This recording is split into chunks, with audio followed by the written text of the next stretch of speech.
Hello everyone. Now we study some important questions for board exam 2003. That's clear? Mosquito. मच्छर है. Second, an electric charge Q1 exerts a force on another charge Q2. If a third charge Q3 is brought near, then force exerted by Q1 on Q2. Q1 on Q2. In simple way, 2 point charges हैं, Q1 Q2 हैं, एक particular distance पर separate किए गए हैं, तो electrostatic force apply होता है between them due to Coulomb's law. तो another point charge, third charge Q3 near. अब नियर में किसके नियर लाना है ये तो देख गिवन नहीं है, तो कहीं भी ले सकते हो आप. Q1 के नियर ले सकते हो, Q2 के नियर, या बिटवीन देम ले सकते हो. तो electrostatic force exert by Q1 on Q2, यानी Q2 चार्ज पर Q1 फोर्स जो फोर्स लगा रहा है उसमें क्या चेंज होगा. वेरी सिंपल क्वेश्चन, समझ में आ गया बेटा? ओके. अब आ जाइए आप principle of superposition. Principle of superposition. According to principle of superposition, electrostatic force, resultant force on a given charge is equal to the vector sum of individual forces due to another charges, and electrostatic force between two charges is not affected by the presence of another charges. तो force Q1 on Q2 ही पूछ रहा है, तो another charge का presence का जो होता है उसको हम इग्नोर कर लेते हैं फ्रॉम बेसिक थ्योरी. तो फोर्स में कोई चेंज नहीं होगा. तो आप ऑप्शन देखिए, डिक्रीजेज, इंक्रीजेज, रिमेन्स अनचेंज. तो सी ऑप्शन आ गया कि नहीं आ गया? तो यहाँ कौन सी थ्योरी आपकी बिलोंग कर रही है? Principle of superposition. तो वो आपको क्लियरली पता है तो बच्चा तुरंत इसको सॉल्व कर देगा, टिक मार्क कर देगा. और वो पता नहीं है तो आपके माइंड में कंफ्यूजन होंगे. Clear? Next, a sub bubble is given negative charge. Sub bubble negative charge. So in this condition, negative charge, any body or sub bubble consists with many smallest part, all smallest part having same magnitude and like charges. You know that like charge repel each other. In this condition, pressure, electric pressure exerted on bubble surface, on body surface, normally perpendicular to the surface outwards. तो इसका size जो है slightly क्या होगा?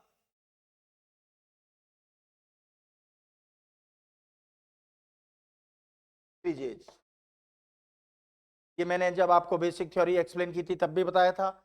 अब इसमें अगर आपसे कह दे पॉजिटिव चार्ज, तो पॉजिटिव चार्ज वाली कंडीशन में भी क्या होगा? इंक्रीज होगा.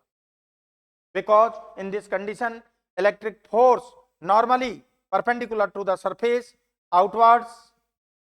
तो साइज ऑफ बबल, सब बबल स्लाइटली इंक्रीज. तो your correct option B. That's clear? Theory में भी बता रखा है मैंने. A body can be negative charge. You know that from basic theory. Can be negative charge when a body gains, receive some electrons due to friction, acquires negative charge. तो negative charge कब develop होगा? किसी भी body पर negative charge है तो वो electron gain करेगा, रिसीव करेगा, ग्रहण करेगा, एक्सेप्ट करेगा.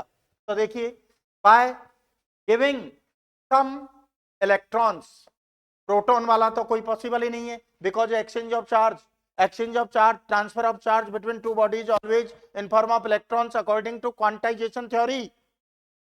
क्वांटीकरण, लेन देन हमेशा इलेक्ट्रॉन का ही होता है, ट्रांसफर हमेशा इलेक्ट्रॉन का ही होता है. तो न्यूट्रॉन तो इलेक्ट्रिकली न्यूट्रल है, तो वहां कह रहा है गिविंग मोर इलेक्ट्रॉन्स. गिविंग यानी उस बॉडी को हमने इलेक्ट्रॉन गिवन किए. That's clear? तुम दोनों को कोई प्रॉब्लम तो नहीं है? कोई हो तो पूछ लेना बेटा मुझे. Okay. the dielectric constant of pure water is 81. Dielectric constant, it is also denoted by K, 81. Its permittivity will be machhar, you know that, epsilon is equal to epsilon naught epsilon r. epsilon naught 8.854 into 10 raised to the power minus 12, ये कितना है 81. That's clear. आप इसको multiply कर सकते हैं. क्या कर सकते हैं? मल्टीप्लाई. 8.854 इंटू 81 इधर साइड में कर लेते हैं बेटा, है ना. तो 4 5 8 8 8 से करेंगे 32 43 4 64 68 6 64 7 4 7 11 7 1 7 decimal point after 3 figure. okay, 717. तो 20 यहां से ले लीजिए बेटा. तो 7.17174 into 10 raise to the power minus 12 in SI unit. SI means MKS unit. So your correct option first. Got it? ये मेरे को आपको एक्सप्लेन करना है इसलिए मैंने इतना कैलकुलेट किया है, आपको डायरेक्टली आइडिया लग जाएगा. हाँ सॉरी, वो 2 पावर अपन ने यहाँ ले लिए थे. Very good. इस तरह बोल दिया करो कई बार. 2 पावर तो मैंने इंक्लूड कर लिए थे लेकिन यहाँ से. That's clear. कैलकुलेशन मिस्टेक मेरे से भी हो सकता है.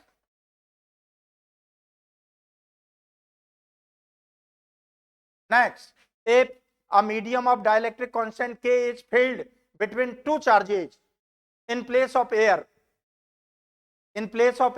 the maximum attractive force between them, very simple. Listen to me.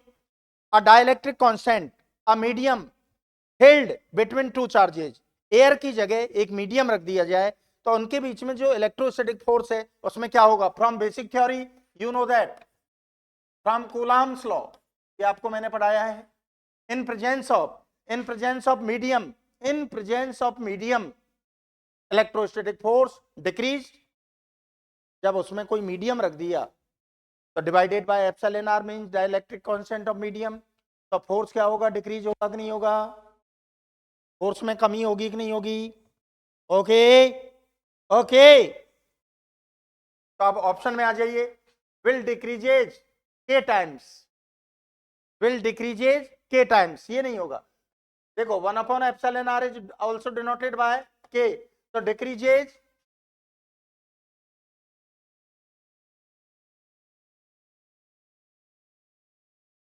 okay. If a medium of dielectric constant K is filled between two charges in place of air, the maximum attractive force between them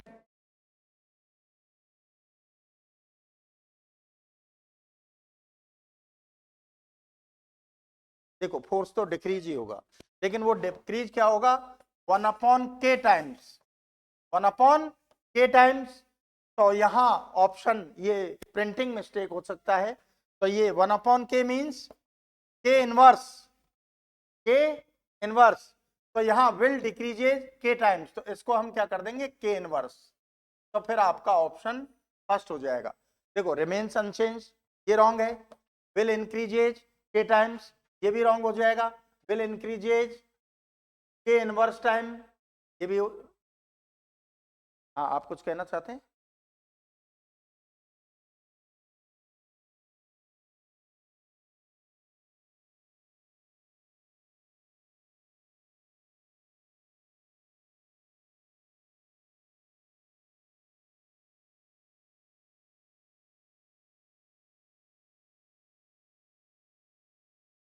आप deeply focus करें.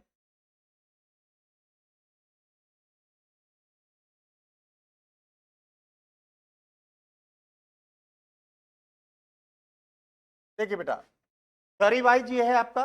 तो 1/k times decrease हुआ तो k inverse time हम क्या कह देंगे? Increase कह देंगे. k इनवर्स टाइम इंक्रीज कह देंगे. तो ये ऑप्शन आ जाएगा डी आपका. That's clear. थ्योरी वाइज तो अपन ने सही किया लेकिन वो इंक्रीज डिक्रीज में आपको थोड़ा सा बहुत डीपली सोचना पड़ेगा. तो k इनवर्स टाइम इंक्रीज हो गया। That's clear.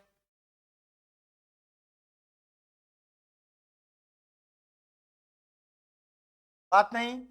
Charge on alpha particle, you know that alpha particle twice of He4, twice of He4, तो Q alpha twice of QP, तो 2 इंटू 1.6 इंटू 10⁻⁻19 कूलाम। ओके, तो 3.2 इंटू 10⁻⁻19 coulomb. That's clear. Two same conductors,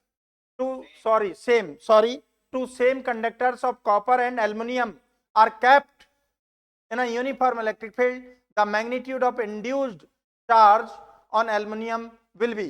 देखिए, same conductors, conductor means चालक, okay, same conductors, एक copper का है एक एल्युमिनियम का है, इनको यूनिफॉर्म इलेक्ट्रिक फील्ड में रखा है, तो इन दोनों पर इंड्यूस्ड ईएमएफ जनरेट होगा। तो ये कह रहा है कि एल्युमिनियम पर जो इंड्यूस्ड ईएमएफ जनरेट हुआ वो कॉपर के कंपेयर में लेस होगा, ग्रेटर होगा, इक्वल होगा, एक्सेट्रा एक्सेट्रा।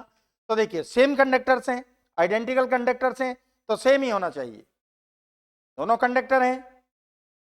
तो देखिए, zero more than copper equal to copper, तो सी ऑप्शन आएगा।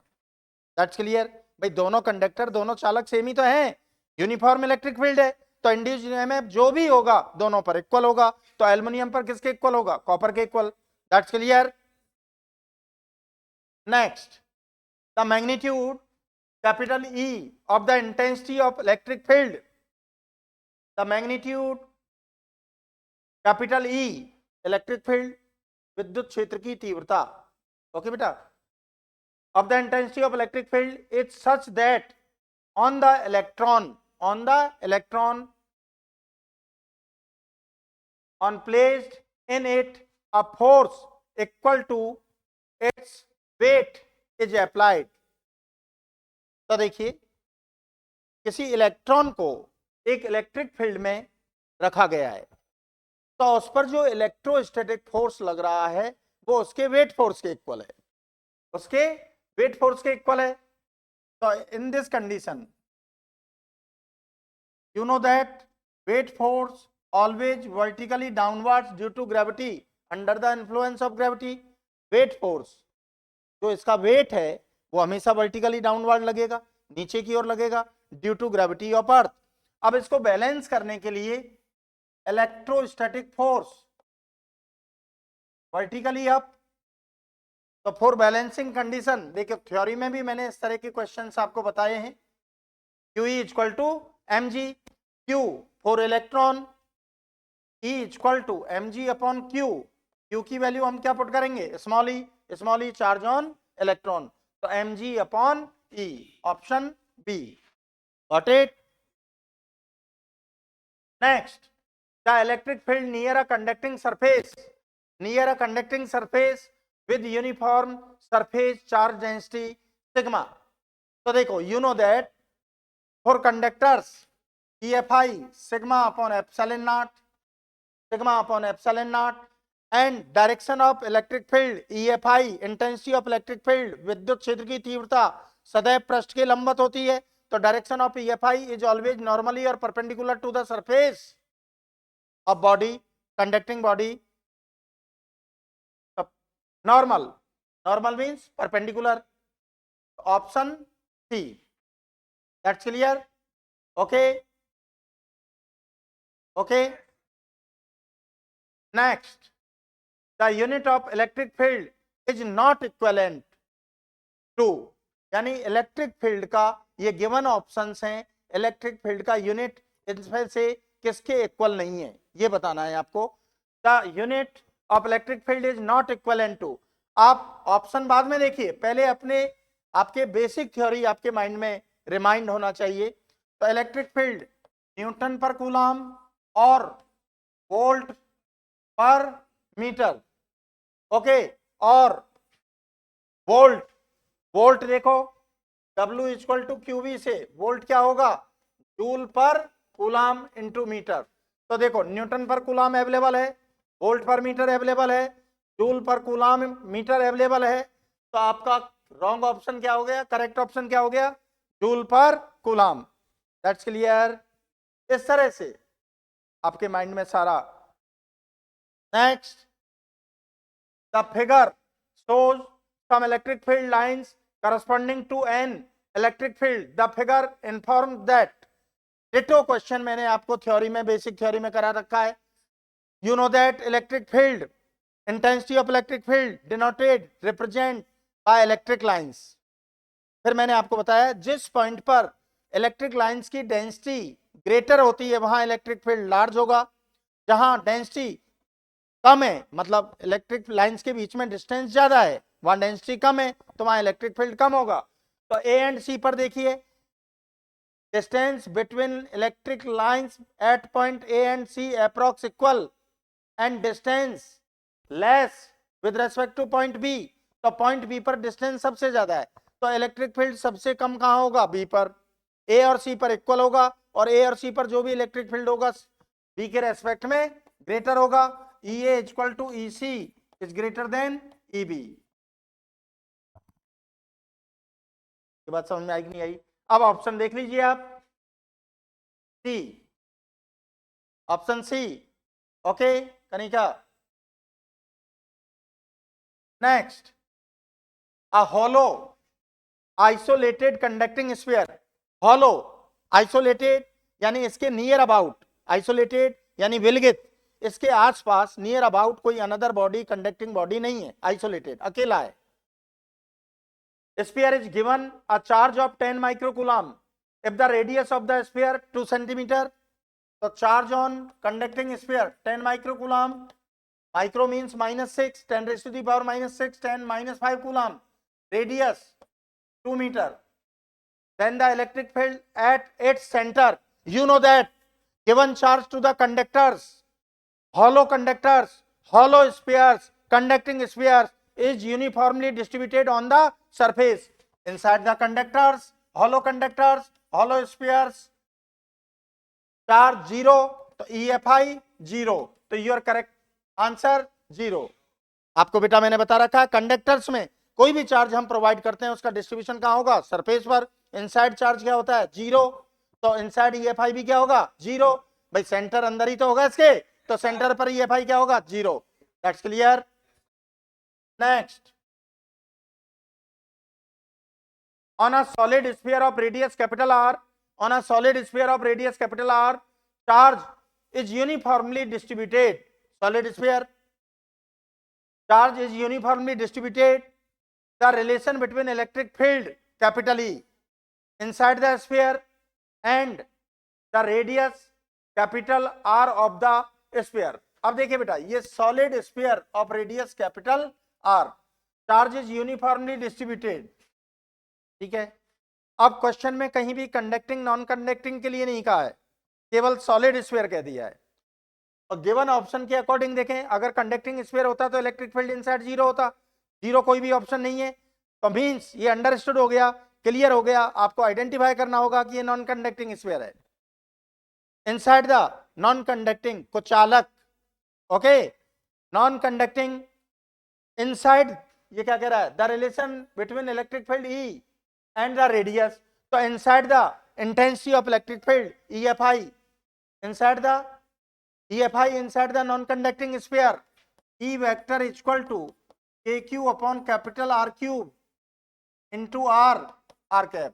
Small r, position of steady point lies inside the sphere, तो आपको relation between EFI and radius, तो E is inversely proportional to R cube. Your correct option C. That's clear? Okay. आपको सब बता रखा है मैंने। An electron is moving along x-axis and electric field is in y-axis. अब देखिए बेटा, an electron moving along so x direction, electric field y direction. That's clear? That's clear. You know that character of electron negative. According to physical significance of EFI, electrostatic force acted on positive charge along to the electric field, on negative charge opposite to the electric field. तो electrostatic force किधर apply होगा भाई? Negative y direction में, F equal to QE on electron. Okay, so direction of electrostatic force is perpendicular to the direction of motion. In this condition, from basic theory, force अगर perpendicular apply होता है तो path कैसा होगा? Circular. Circular आपको पढ़ा रखा है सारा, तो पाथ कैसा होगा भैया? सर्कुलर. That's clear? ओके, बातें नहीं सुरेंद्र जी. Next, an electric dipole is placed in a non-uniform electric field. Non-uniform electric field is exerted on it. देखिए बेटा, from basic theory, when a dipole is placed in uniform electric field, in this condition, resultant force on dipole is zero. Means that no translatory motion of dipole, but only torque act on dipole. In this question, electric field non uniform है तो force भी zero नहीं होगा और torque तो apply होगा ही होगा. तो फोर्स एंड टॉर्क दोनों अप्लाई होंगे, बल एवं बलाघूर्ण दोनों लगेंगे, क्योंकि विद्युत क्षेत्र क्या है? असमान. समझ रहे हो ना बेटा आप लोग? Okay, electric dipole is placed in non uniform electric field. In this condition force and torque दोनों ही एक्सल्टेड होंगे, दोनों ही एक्ट होंगे, दोनों ही अप्लाई होंगे डाइपोल पर. That's clear? अब ऑप्शंस को देखिए आप. तो देखिए क्वेश्चन को रीडिंग करते समय सबसे पहले उस क्वेश्चन का मीनिंग किस कॉन्सेप्ट को बिलोंग करता है, किस थ्योरी पोर्शन में जाएगा, वो सोचिए. ऑप्शन तो बात की बात है, तो ऑप्शन तो अपने आप आ जाएगा, कहीं नहीं जाएगा. तो देखिए, गुड, इसमें टॉर्क तो है ही नहीं, टॉर्क तो है नहीं, तो फोर्स तो होगा ही होगा और मोमेंट भी होगा. तो option A. That's clear? Next, the intensity of electric field. The intensity of electric field on a point at a distance or on the axis. Axis means from your basic theory axial line. You know that intensity of electric field on axial line of dipole twice of kp upon r cube, so E is inversely proportional to r cube. Option B. That's clear? Next, the ratio of electric field in the axial line and equatorial line from basic theory 2:1. 2:1. इधर देखिए, on axial line, axial यानी अक्ष पर, equatorial यानी निरक्ष. Equatorial यानी निरक्ष, समझ रहे हो ना आप लोग? Twice of KP upon are cube, equatorial line KP upon are cube. देखिए एक्सियल लाइन को हिंदी में कहते हैं अक्ष, इक्वेटोरियल को निरक्ष, तो इनका रेशो क्या आ गया? इक्वेटोरियल 2:1. मच्छर है. ओके, शर्मा जी देखिए, if charge 9q and 3q are at a distance r apart, two charges हैं 9q एंड 3q, उनके बीच का डिस्टेंस स्मॉल r है. Then that distance at which value of intensity of electric field is zero. कौन सा distance होगा between them जहां electric field zero होगा? इसके लिए देखिए, हमने आपको MOT बताया था, x r अपॉन 1 plus square root q2 upon q1. According to question q 9q. Okay, ये डिस्टेंस हमने x ले लिया, ये क्या हो गया? r minus x, net EFI here 0. तो देखिए x equal to 1 plus q2 means q, q1 means 9q. देखो q से q कैंसिल, 3q है क्या? ओके ओके ओके, 3q कर देते हैं, 3q. तो ये क्या हो गया बेटा? 1/√3, 1 plus 1/√3. Taking LCM, √3r upon √3 plus 1. देखिए, तो ये हमने पोजीशन कहां से लिया है? 9q से. r अपॉन 1 plus 1/√3. Your first option at distance r अपॉन 1 plus 1/√3 from the 9q, from the 9q. That's clear? और जब मैंने आपको बेसिक थ्योरी एक्सप्लेन किया है तो इसका पूरा ब्रॉड मेथड भी बताया है आपको, और एमओटी भी आपको मैंने ड्राइव करके बताया था, method of teaching by physics according to physics.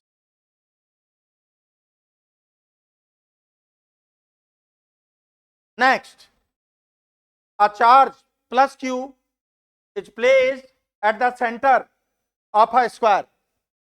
A charge plus q is placed at the center of a square. हाँ बेटा, एक चार्ज है प्लस q जो स्क्वायर, स्क्वायर का मतलब समझते हैं, स्क्वायर के सेंटर पर है। The value of intensity of electric field at a corner, at a corner,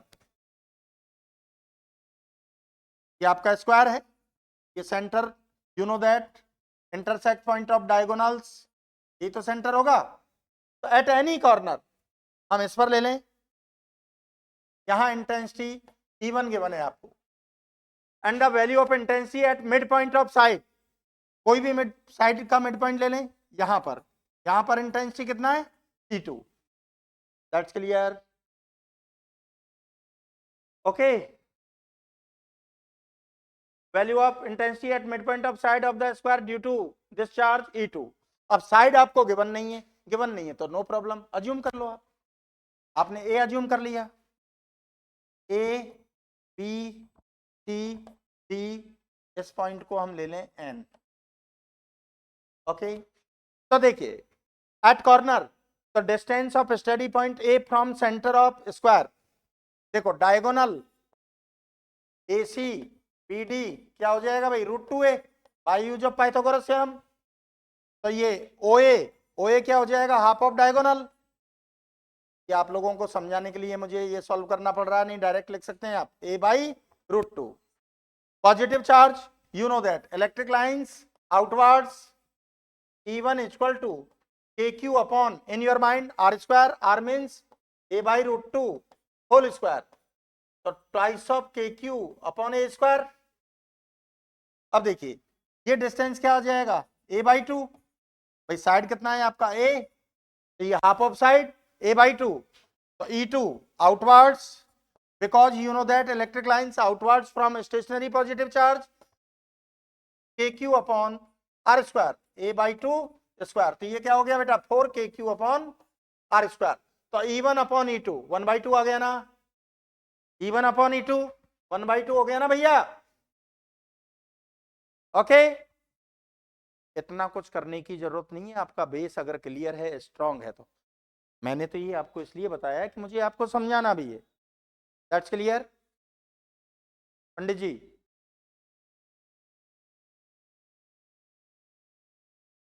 next, 2 point charges are first placed in air, 2 point charges हैं, पहले इनको एयर में रखा है, वायु में रखा है, यानी कोई मीडियम नहीं है। Then in a medium of dielectric constant epsilon r at the same distance, distance दोनों का सेम है, apart the ratio of between the forces acting in both, तो आपको हमने बताया इन presence of medium, in presence of vacuum of air, तो आपको first air दे रखा है, सेकंड मीडियम दे रखा है, तो ये रेशो क्या हो गया एप्सिलॉन आर, तो करेक्ट ऑप्शन बी। बच्चा इससे भी मिस्टेक कर सकता है, लेकिन ये देखें फर्स्ट में कौन है क्वेश्चन में, एयर, तो न्यूमरेटर में ये आएगा एयर वाला फोर्स, सेकंड में कौन है, okay, the ratio of between forces. तो जिस ऑर्डर में क्वेश्चन में गिवन होते हैं ना डाटा, आज गिवन इन्फॉर्मेशन, उसी ऑर्डर में लेंगे। फिर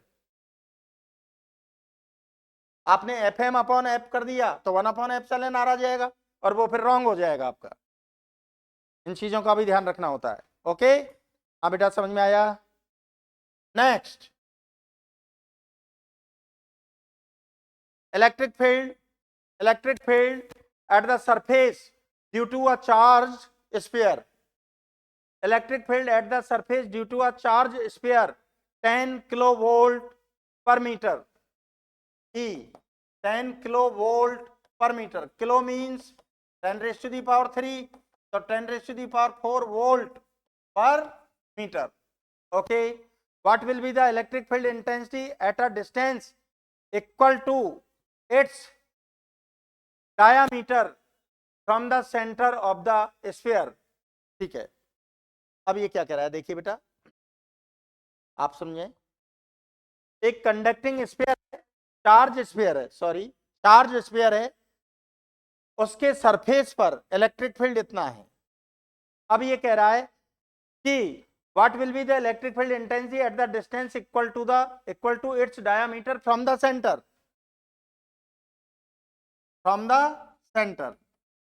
diameter means व्यास, सेंटर से, तो r तो ये हो गया, r ये हो गया, तो ये टोटल डायामीटर के इक्वल हुआ कि नहीं हुआ बेटा? ओके, यहां पर फाइंड करना है आपको।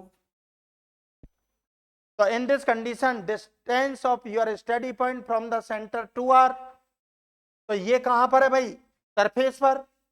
तो सरफेस पर क्या रिजल्ट होता है? K Q upon capital R square, that's clear. तो यहां से देखिए K Q equal to 10⁴ R square, outside the sphere E dash K Q upon 2r square, distance of study point from centre. तो K Q की value हम क्या रख देंगे? 10⁴ आर स्क्वायर, ये क्या हो गया बेटा? 4r स्क्वायर, आर स्क्वायर से आर स्क्वायर कैंसिल हो गया। अब 1 पावर यहां से ले लीजिए, 10 डिवाइडेड बाय 4 2.25 इंटू 10⁻³ वोल्ट पर मीटर, सॉरी 2.5, ओके 2.5, तो 2.5 किलो वोल्ट पर मीटर कह सकते हैं आप। तो 2.5 किलो वोल्ट पर metre, no problem, kilo means 10⁻³ तो 2500 न्यूटन पर कूलम। अनदर यूनिट क्या होता है? न्यूटन पर कूलम। तो देखिए ऑप्शंस में भी बच्चे को थोड़ा सा इतना कहा जा रहा है कि बेटा आप अपने माइंड का यूज कीजिए, ओके ये हो गया, that's clear Mahi, okay. An electric dipole placed in a uniform electric field experience uniform electric field from basic theory, force on dipole 0, tau p theta, तो क्या एक्सपीरियंस करेगा? ओनली टॉर्क, टॉर्क मतलब बलाघूर्ण, force 0 रहेगा, तो only torque, your correct option A, that's clear. Next, the charge on unit length of infinite linear charge, unit length means per unit length 4 microcoulomb per meter, micro means 10⁻⁻6 coulomb per meter, that's clear।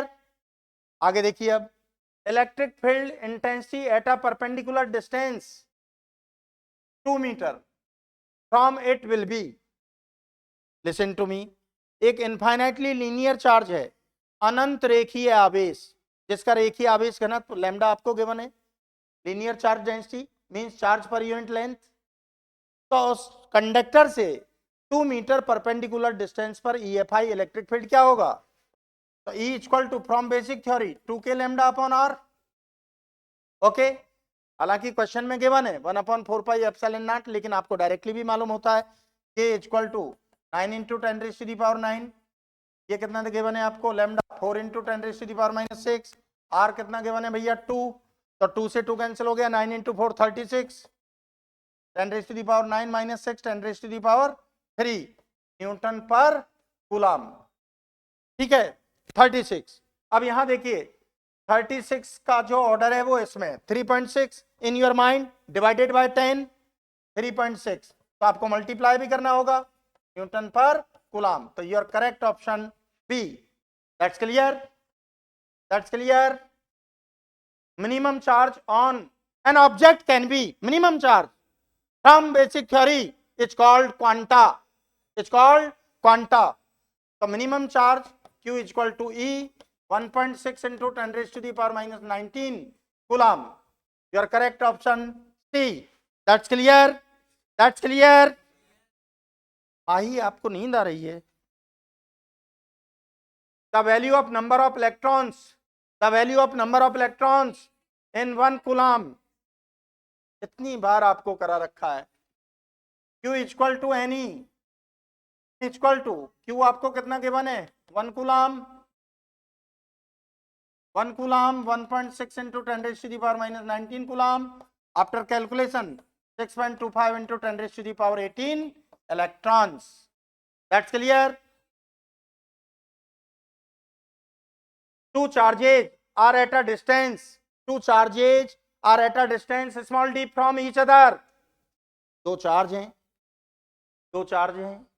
जिनको small D distance पर रखा गया है. If a copper plate of thickness d by 2 is kept between the two, then effective force mass कटो मच्छर है, copper है जे conductor, epsilon R infinite, force क्या हो गया 0.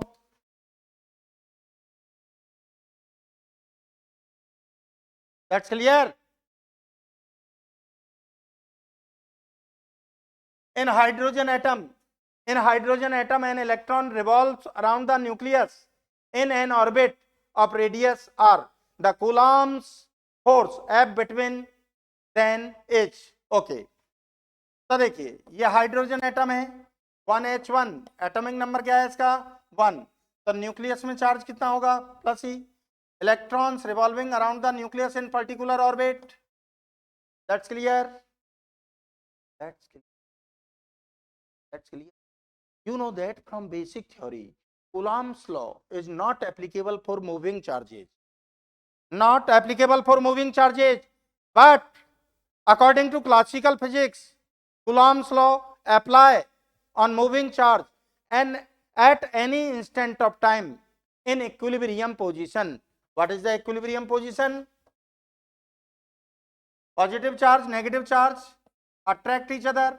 इसे बैलेंस करने के लिए क्या अप्लाई होगा सेंट्रीफ्यूगल. तो बैलेंस हो गया. इस कंडीशन में आप अप्लाई कर सकते हैं. तो एफ ई इलेक्ट्रोस्टैटिक फोर्स के Q1 Q2 upon are square, ये आर एज्यूम कर लें ऑर्बिटर रेडियस. तो देखिए के फॉर्म में ये बने आपको. तो के Q1 E Q2 charge on electron minus E, but force is a vector quantity. Negative sign of charge emerged in the direction upon r square. तो K E square upon are square vector form में यहां क्या apply करेंगे बेटा are cap.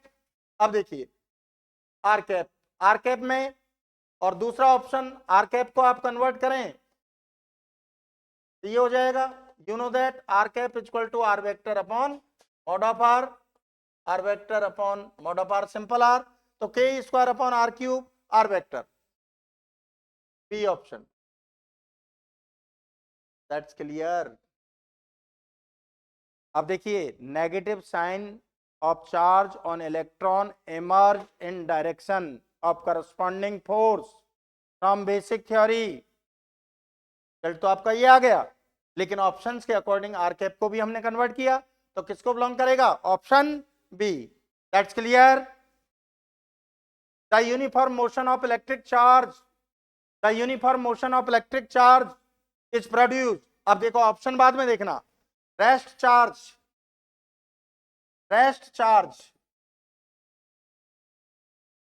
Produce electric field.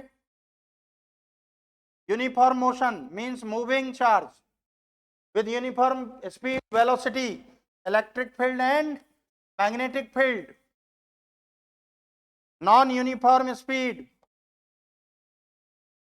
electric field, magnetic field and some amount of radiations energy. इस condition electromagnetic waves. तो आपका question इसके लिए कह रहा है तो electric field and magnetic field. अब ऑप्शंस पर आ जाइए. Electric field and magnetic field c. That's clear. और आपको मैंने थ्योरी पढ़ाई थी, जब भी बताया था बोर्ड एग्जाम में अक्सर पूछा जाता है. The field lines around negative electric charge. The field line around negative electric charge. You know that from basic theory, electric lines inwards at stationary negative charge. ये नॉर्मली होती है और नॉर्मली को हम क्या कहेंगे? Radial direction inverse towards T. That's clear. Options आप बाद में, पहले आपके माइंड में समझ गए ना, and so on. Next, the magnitude of point charge. The magnitude of point charge that produce 2 newton पर कूलम. न्यूटन पर कूलम इलेक्ट्रिक फील्ड हो गया भैया at a distance 30 centimetre. 30 centimetre तो 3 × 10⁻⁻⁻1 metre. The magnitude of point charge, आपको charge find करना है बेटा. तो EFI at a point due to point charge KQ/R². तो Q इक्वल टू ER²/K. ये कितना गिवन है बेटा? 3 × 10 sorry 2 R², 3² 9 -2 K 9 × 10⁻⁹ 9 cancel, 2 × 10⁻⁻11 coulomb. अब आपका 11 में ही है तो 2 × 10⁻⁻7 कूलम. ऑप्शन इस तरह से अगर माइक्रो में गिवन होता, ऑप्शन माइक्रो में गिवन होता तो 10 से मल्टीप्लाई किया, 10 से डिवाइड किया तो ये आ गया. तो यहाँ -12 माइक्रो में नहीं आएगा, किसमें आएगा? पिको. 20 pico coulomb. या हम कह सकते हैं 2 × 10⁻⁻5 माइक्रो कूलम और 2 × 10⁻⁻2 नैनो कूलम. इस तरह से भी ऑप्शंस हो सकते थे, है ना. सारा आप जानते हो, बस केवल एट ए टाइम. फिजिक्स का मतलब क्या? एट ए टाइम आपको माइंड का यूज करना होगा, जो आपने पूरे कंप्लीट एकेडमिक सेशन में आपने सीखा है. ओके बेटा, आप दोनों को समझ में आया? ये एक पॉइंट चार्ज है जिसका मैग्नीट्यूड आपको फाइंड करना है. वो 30 सेंटीमीटर डिस्टेंस पर इतना इलेक्ट्रिक फील्ड जनरेट कर रहा है. तो electric field at a point due to point charge KQ/R². E आपको गिवन है, R आपको गिवन है, K आप जानते हो, तो Q फाइंड कर लेंगे कि नहीं कर लेंगे? कहीं भी किसी भी क्वेश्चन में दिक्कत हो तो पूछ लेना बेटा. Okay. Next, which of the following gets deflected by electric field. आपको ऑप्शंस में कुछ कंडीशंस, कुछ पार्टिकल्स, कुछ रेज गिवन है. तो ये इनमें से कौन सा इलेक्ट्रिक फील्ड से डिफ्लेक्ट होता है? तो देखो, इलेक्ट्रिक फील्ड से चार्ज, पार्टिकल, रे, जिसके पास चार्ज होगा वही डिफ्लेक्ट होगा. Okay. X rays no charge, gamma rays no charge, neutron no charge, alpha particle positive charge particle है. तो electric field generate by charge. तो इलेक्ट्रिक फील्ड किसको डिफ्लेक्ट करेगा, किसको विक्षेपित करेगा? ओरिजिनल पाथ से किसको हटाएगा? जिसके पास चार्ज होगा. ओके.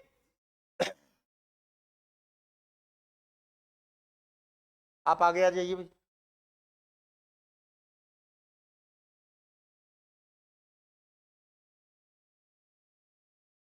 हाँ बेटा, देखिए, the charge on electron is small e and mass m and is moving in uniform electric field E. Its acceleration will be. आप लोग सुने कैसे? एक इलेक्ट्रॉन पार्टिकल है, यू नो दैट. इलेक्ट्रॉन पर चार्ज क्या होता है? Small e.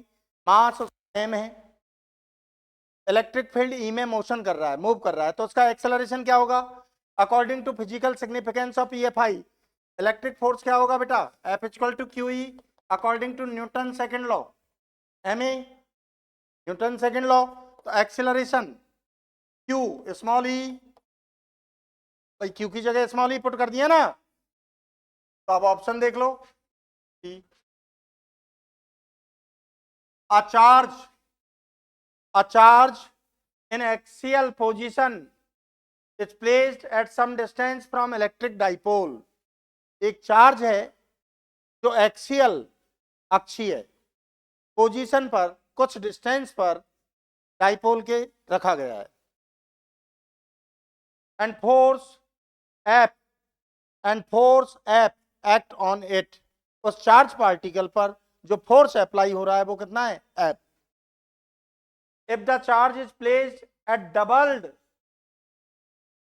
if the charge is placed at double distance, then the force on it will be, देखो, a charge in axial position is placed at some distance, तो देखिए force act on charge particle QE, EFI electric field on axial line of dipole twice of Kp upon R cube, that's clear. तो charge same है, twice of Kp upon R cube. तो देखो charge same है, K constant है, dipole same है, dipole moment same रहेगा, तो F is inversely proportional to R cube. अब डिस्टेंस को हमने डबल कर दिया, तो F dash 2R cube means F dash 1/8R cube. तो रिलेशन क्या हो गया बेटा, from equation first and second, F dash equal to F/8 हो गया कि नहीं हो गया.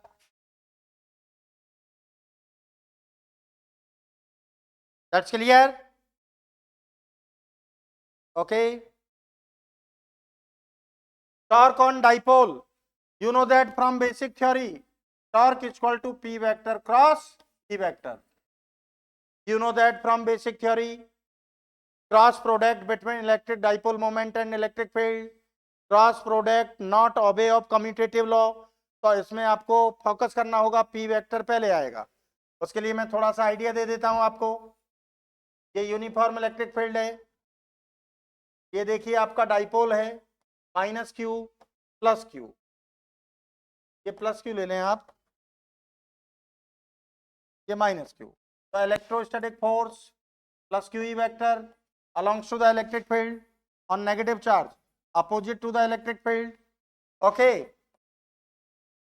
direction of electric dipole moment from negative to positive. Due to this couple plus QE minus QE having same magnitude, opposite direction and non-collinear forces making a couple, a torque act on dipole due to uniform electric field. This rotation from this condition clockwise, the rotation from P to E, the cross product order क्या रहेगा, P to E. That's clear? That's clear? That's clear?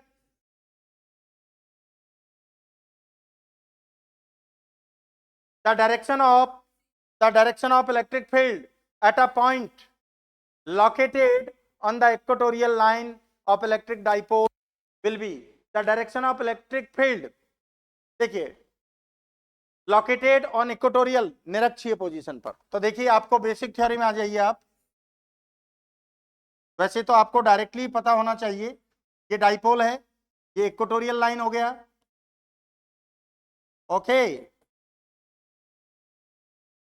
तो देखिए EFI at point P due to negative charge, E1 electric lines inwards at negative charge due to positive charge, outwards E2, E1 and E2, E1 and E2 KQ upon,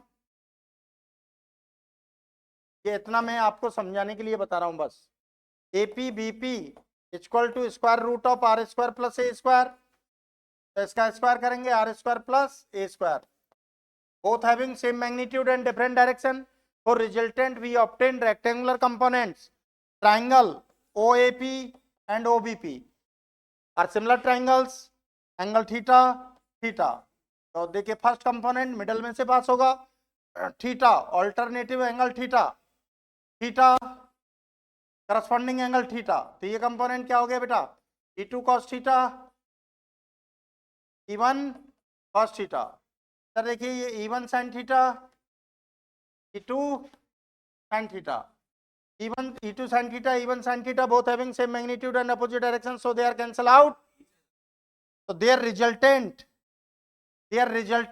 net EFI from positive charge to means opposite to the electric dipole moment, because direction of electric dipole moment from negative to positive. अब option देखिए, parallel opposite to the direction of dipole moment, opposite तो opposite आ गया कि नहीं आ गया? Second option आ गया ना बेटा।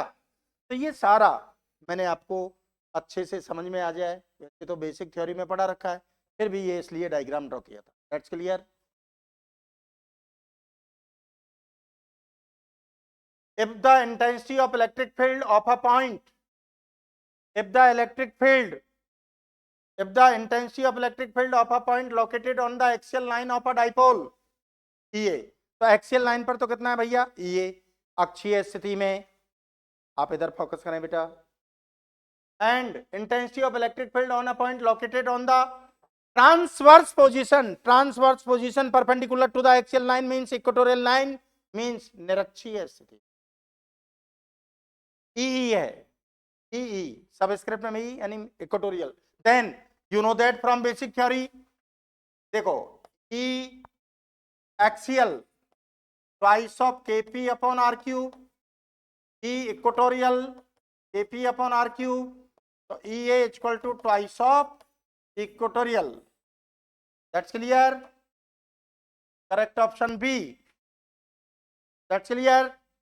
Next, the magnetic flux of total electric flux from unit positive charge in air from basic theory Gauss's law, electric flux associated with a closed surface or Gaussian surface in presence of external electric field 1 upon epsilon naught times of total charge enclosed by Gaussian surface, ये तो है। तो ये क्या आ जाएगा? 1 upon epsilon naught means correct option B। The magnitude of total electric flux from unit positive charge, Q तो 1 हो गया ना, unit positive charge epsilon inverse हो गया ना बेटा। Okay, 8 dipoles. अब देखिए बेसिक थ्योरी पर आ जाइए, मैंने आपको बताया था total charge of dipole 0, 8 dipole, total charge of 8 dipole 0, total charge of 8 lakhs dipole 0, कितने भी डाइपोल हो 0 होगा। अब आगे देखिए, इनसाइड अ क्यूब 8 डाइपोल हैं, 8 डाइपोल हैं, डाइपोल का टोटल चार्ज 0 होता है एक डाइपोल का, तो 8 रखो चाहे 8 लैक्स रखो, सबका 0 ही होगा। कहां रखें? क्यूब में, एक घन में रखें। The magnitude of total electric flux coming from the tube I equal to summation Q upon epsilon naught. Q 0 है तो 0 हो गया कि नहीं हो गया बेटा? और बेसिक थ्योरी में भी मैनी क्वेश्चंस आपको मैंने करा रखे हैं based on dipole related to electric flux. That's clear? That's clear? Next, इधर देखें बेटा, the intensity of electric field, the intensity of electric field of an infinitely long tube. Tube means conducting wire, wire as a cylindrical wire, wire cylindrical ही तो होता है, but thickness of wire is very very small means as a negligible. तो tube का मतलब समझ गए, long wire of charge Q per unit length at a distance R from its axis. The intensity of electric field of an infinitely long charge conducting wire, infinitely linear charge, अनंत रेखीय आवेश। Okay, charge Q per unit length at a distance R from its axis,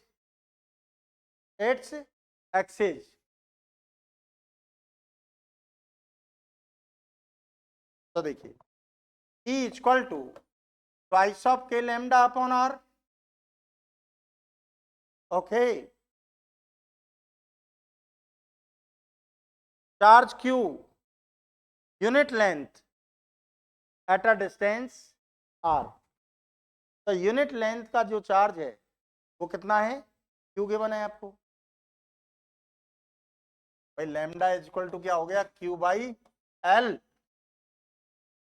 distance r है, तो E is inversely proportional to R हो गया कि नहीं हो गया? इनवर्सली प्रोपोर्शनल टू R, तो correct option C। That's clear.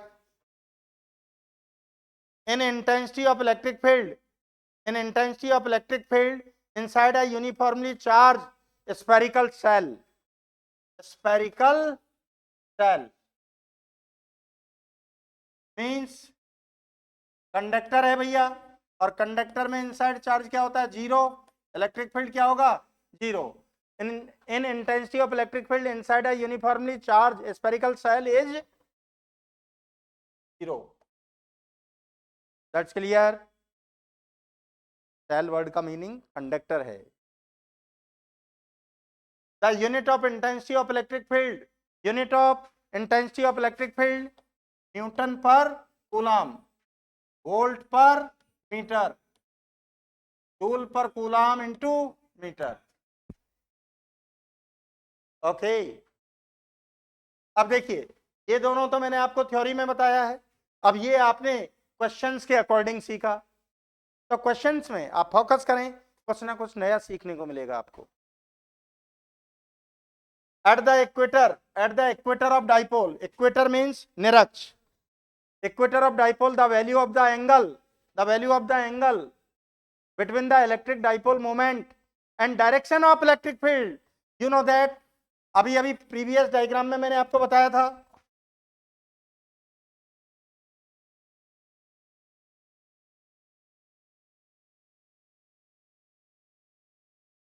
बहुत पीछे रह गया क्या? ये देखिए, ये कंडीशन है. At a point on equator the angle between electric field and dipole moment, electric field opposite to the dipole moment negative to positive, both are in opposite direction 180 degree.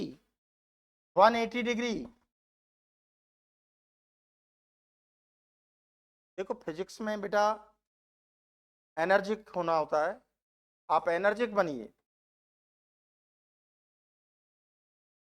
तो देखिए, फ्रॉम प्रीवियस डायग्राम ये electric field हुआ, ये आपका dipole moment हुआ, means P vector E vector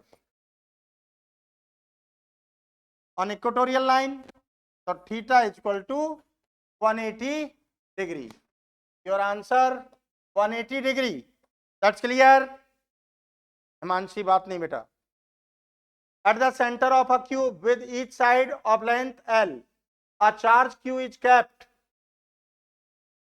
at the center of cube means घन, जिसकी side का लेंथ क्या है? कैपिटल L है. उसके सेंटर पर स्मॉल q चार्ज को रखा गया है.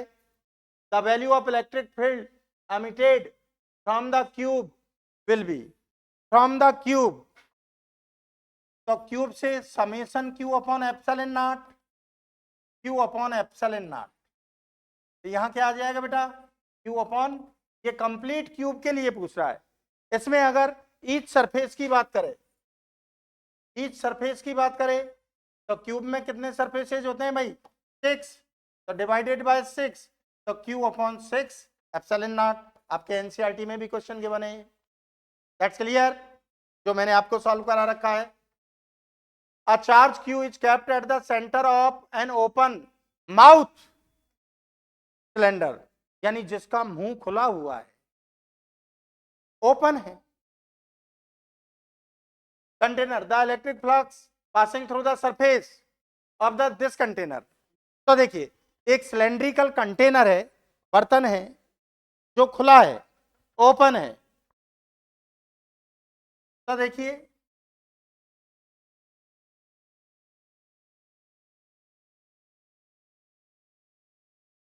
क्यू, तो इस कंडीशन में फ्लक्स क्या हुआ बेटा? Q upon epsilon not. लेकिन अब क्या कह रहा है ये?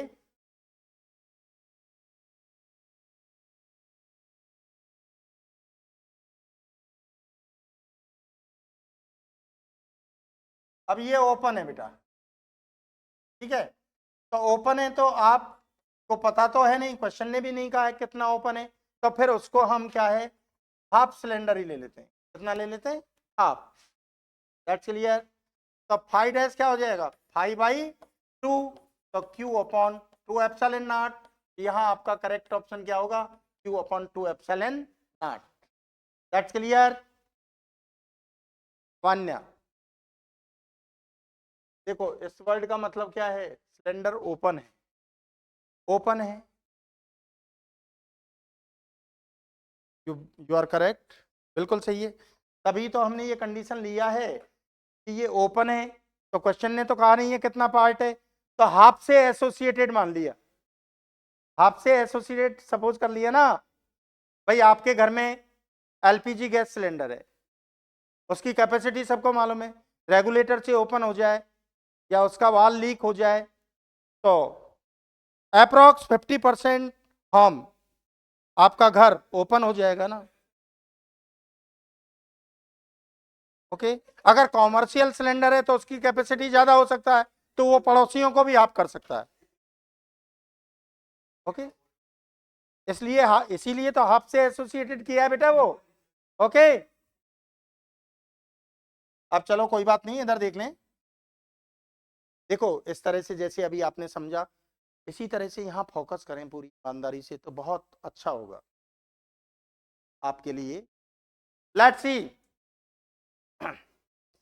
the direction of electric dipole moment along the axis in form of from negative charge to from negative to positive charge, तो from minus q to plus q, basic theory में आपको सिखाया गया है। That's clear. According to Gauss's law, the total electric flux passing through a closed surface is 1 upon epsilon naught times, from Gauss's law, 1 upon epsilon naught times of summation q. Okay,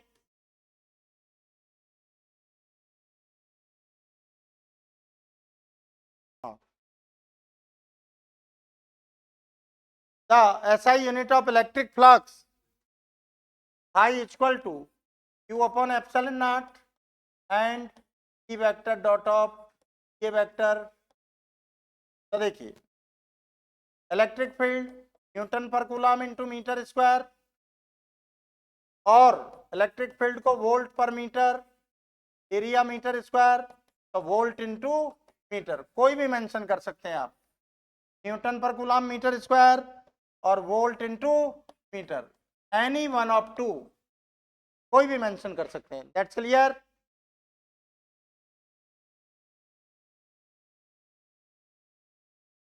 If an electric dipole is present inside a closed surface, then net electric flux 0, because total charge of dipole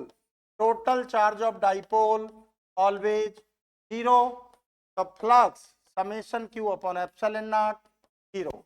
That's clear.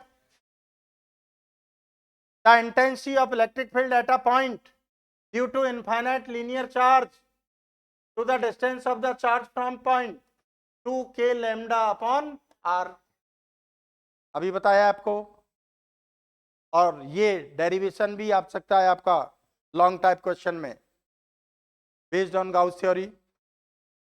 The force on unit positive charge, force on unit positive charge, force on unit positive charge, इकाई धनावेश पर लगने वाला बल, according to physical significance of EFI, F equal to QE, Q equal to 1 coulomb, F equal to E, तो ये किसको denote करेगा? EFI, intensity of electric field, विद्युत क्षेत्र की तीव्रता, intensity of electric field. That's clear. Next 1 coulomb charge in equal to electronic charge. Electronic charge means number of electrons. 1 coulomb 6.25 into 10 raised to the power 18। अब आपको question वही है, लेकिन mind क्या लगाना है, बच्चा इससे कंफ्यूज हो जाएगा, यार ये पता नहीं क्या है। Electronic charge means number of electrons. Okay, Q equal to N से आप फाइंड कर सकते हैं, क्या जाएगा। That's clear. The ratio of permittivity of medium and vacuum, the ratio of permittivity of medium and vacuum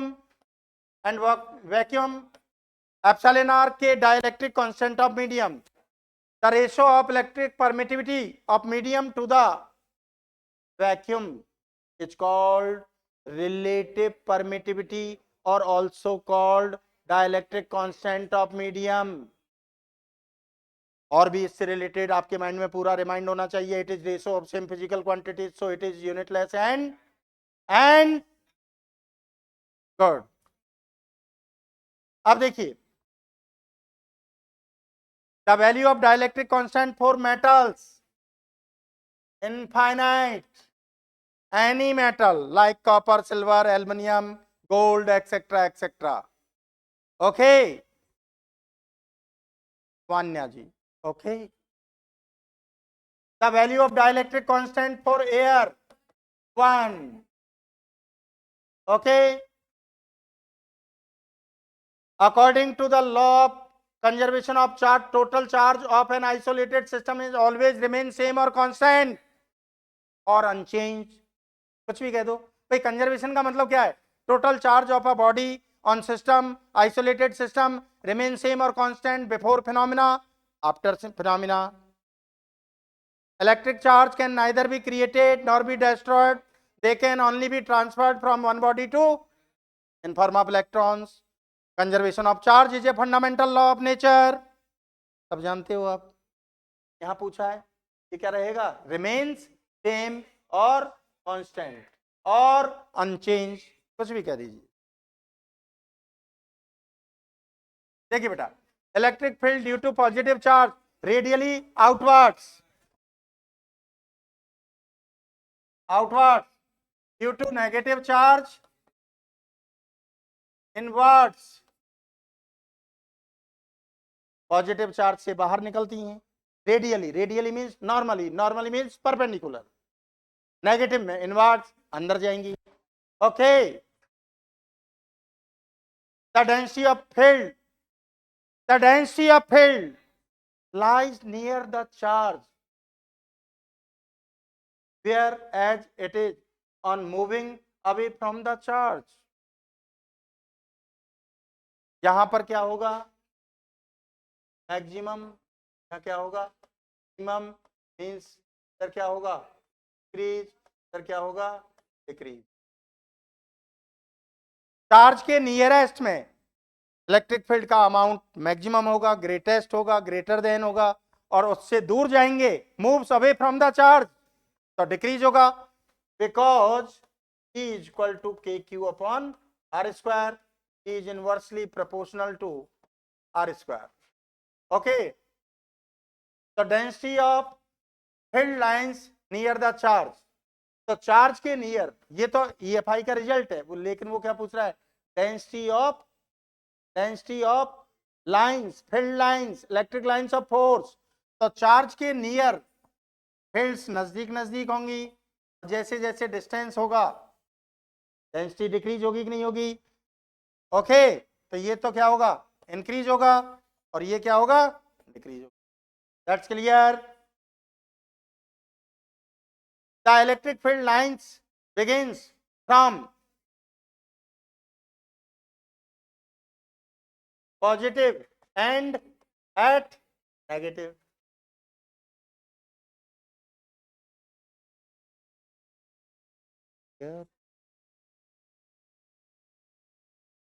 The surface chosen for the क्या है? Application for Gauss's law is called closed surface, means Gaussian surface। That's clear? Okay, आवाज नहीं यार, तुम बहुत बोल रहे हो। हाँ, दोनों बोल सकते हैं।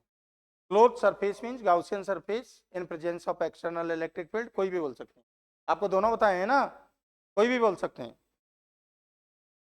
Define electric dipole, define electric dipole, derive an expression for the intensity of electric field at a point due to point charge. Derive an expression for the intensity of electric field at a point due to a point charge. देखिए, define electric dipole, इधर देखिए बेटा,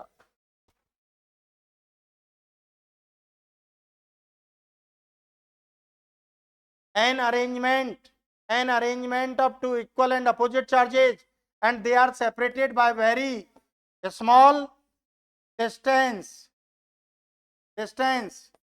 2a, very small, like HCl, NaCl, water, etc. An arrangement of two equal and opposite charges and they are separated by very small distance is called electric dipole. Dipole के लिए ही पूछा है, moment के लिए तो पूछा नहीं है. आप जानते हो मोमेंट क्या होता है? Product of magnitude of either charge and distance between them, its direction from negative to positive. अब आगे देखिए, derive an expression for intensity of electric field at a point due to point charge. Okay,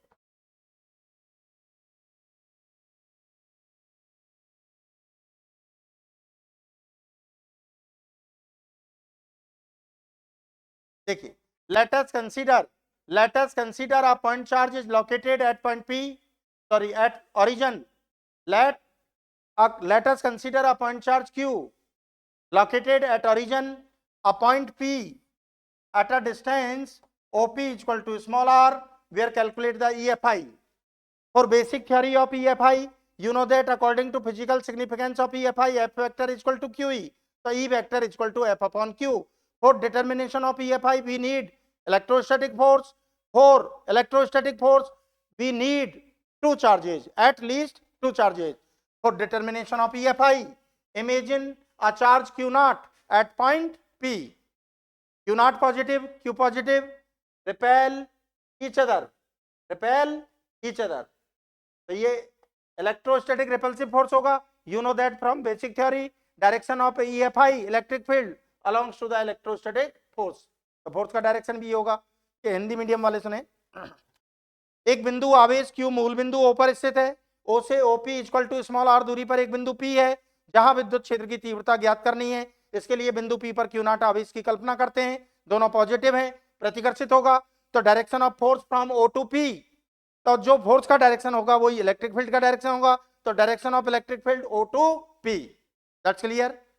ये आप लोग, let us consider a point charge Q located at origin, a point P at a distance OP equal to small r, where calculate the EFI.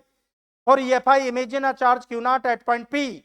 Direction of EFI at point P from O to P, away from the steady point, because you know that electric lines of force outwards from stationary positive charge. According to Coulomb's law, electrostatic force F vector is equal to KQ Q naught upon R square R cap, because distance between Q and Q naught. Okay, according to definition of EFI, E vector is equal to F vector upon Q naught. F vector का value put कर दीजिए भैया. बाकी आपके basic theory जो notebook है उसमें सारा विद ड्राफ्टिंग कंसिडरेशन सब अवेलेबल है. Q naught से Q naught कैंसिल हो गया बेटा. KQ upon R square into R cap. ये आपका रिजल्ट आ गया. इसको वन स्टेप और हम आगे बढ़ा सकते हैं. R cap R vector upon mod of R vector denoted by simple R. तो E vector is equal to KQ upon R cube R vector. ये R कैप की वैल्यू रखेंगे तो R क्यूब हो जाएगा ना बेटा. माइनर सा टॉपिक है. That's clear. Okay,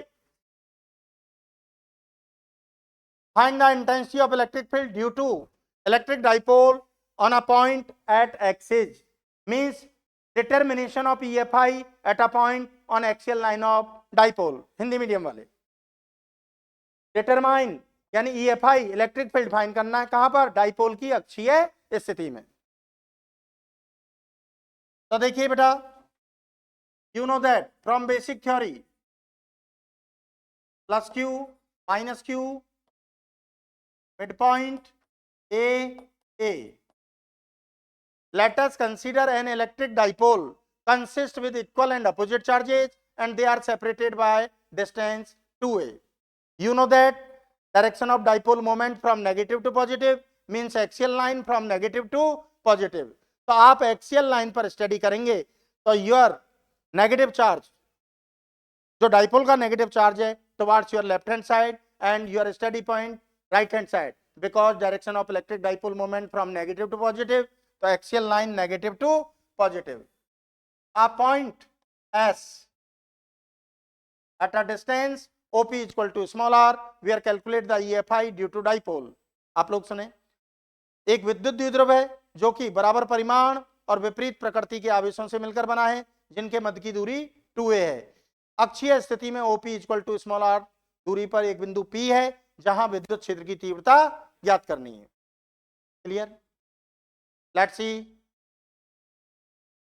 Electric dipole consists with equal and opposite charges and they are separated by distance 2a. A point P at a distance OP, a point S at a distance OS equal to R on axial line of dipole, where calculate the EFI due to dipole consists with two charges, तो दोनों charges के लिए individually separately find करेंगे, फिर by use of conceptual conditions their resultant find करेंगे। तो EFI at point S, EFI at point S due to charge minus Q. You know that electric lines inwards at negative charge, E1 vector inwards, E1 negative sign of this charge emerge in the direction of E1 vector. Distance of steady point S due to negative charge, from negative charge R plus A whole square belongs to SA vector from S to A due to charge plus Q. You know that electric lines outwards from positive charge. Okay, Sakshi. E2 is equal to KQ, distance of steady point S from negative positive charge R minus A whole square belongs to BS vector. You know that from diagram according to directive property, दिशा के आधार पर both are in opposite direction, तो हमें subtract करना होगा resultant के लिए। तो उससे पहले आपको ये डिसाइड करना होगा E1 E2 में से कौन ग्रेटर है। तो देखिए न्यूमरेटर तो दोनों का सेम है, E1 में किससे डिवाइड हो रहा है, R प्लस ए, और E2 में R minus a. You know that R plus a is greater than R minus a. Then तो यहां देखिए बड़ी क्वांटिटी लार्ज क्वांटिटी से डिवाइड है तो ये डिक्रीज होगा, यहाँ स्मॉल क्वांटिटी से डिवाइड है ये इंक्रीज होगा। Then E2 is greater than E1। तो net EFI at point S E equal to E2 minus E1,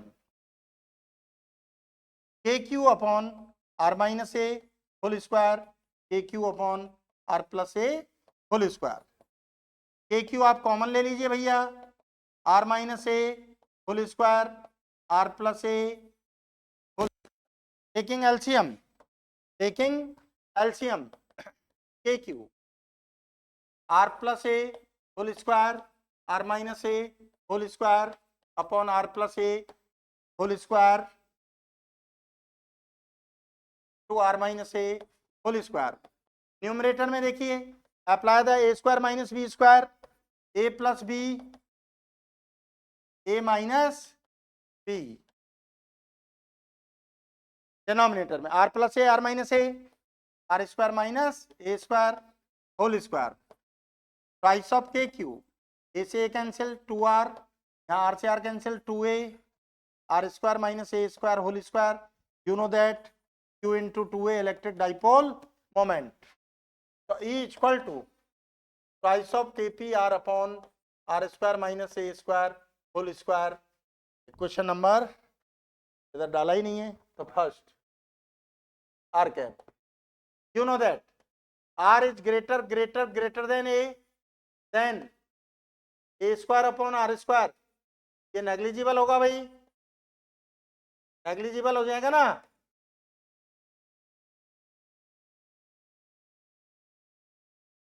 तो E वेक्टर प्राइस ऑफ KP R, यहां से R स्क्वायर कॉमन लीजिए, R4 1 minus A square upon are square full square R cap, ये term negligible हो गया, R से R cube cancel, E vector equal to twice of K P upon are cube in R cap. You know that electric dipole moment self vector quantity, its direction from negative to positive.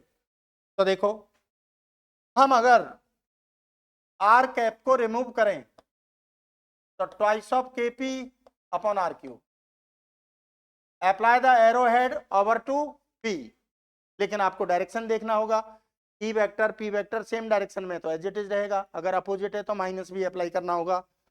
तो देख सकते हैं आप, देखो net E2 minus E1 means E1 subtracting from E2, तो E1 तो subtract हो गया, तो डायरेक्टिव प्रॉपर्टी करेक्टर्स किसका बचेगा, E2 का, और E2 का डायरेक्शन क्या है, देखिए फ्रॉम नेगेटिव चार्ज टू, ये रिजल्टेंट ई वेक्टर हो गया, और डाइपोल मोमेंट का डायरेक्शन क्या है, from negative to positive.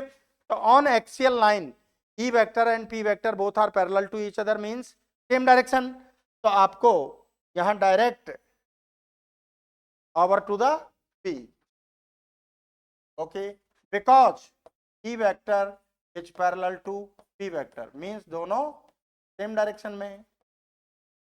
That's clear, that's clear.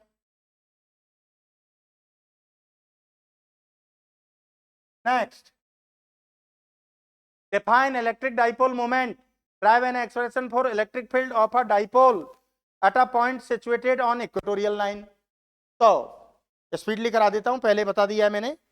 देखो इलेक्ट्रिक डाइपोल मोमेंट, तो electric dipole two equal and opposite charges are separated by very small distance is called electric dipole.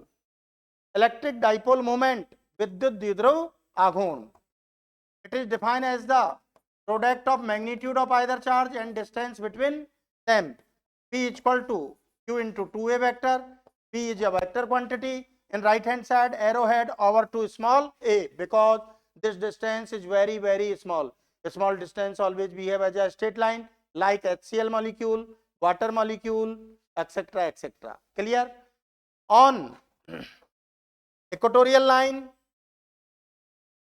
EFI on equatorial line, तो देखिए बेटा minus Q plus Q, equatorial line a perpendicular line passing through the midpoint of axial line, equatorial line A A.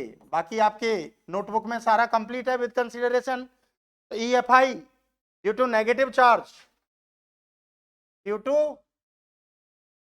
Negative charge inwards E1, due to positive charge outwards. That's clear. By use of Pythagoras theorem, AP equal to BP equal to under root R square plus A square.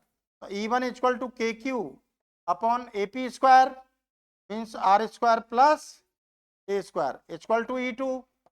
So E1 E2 both having same magnitude different direction.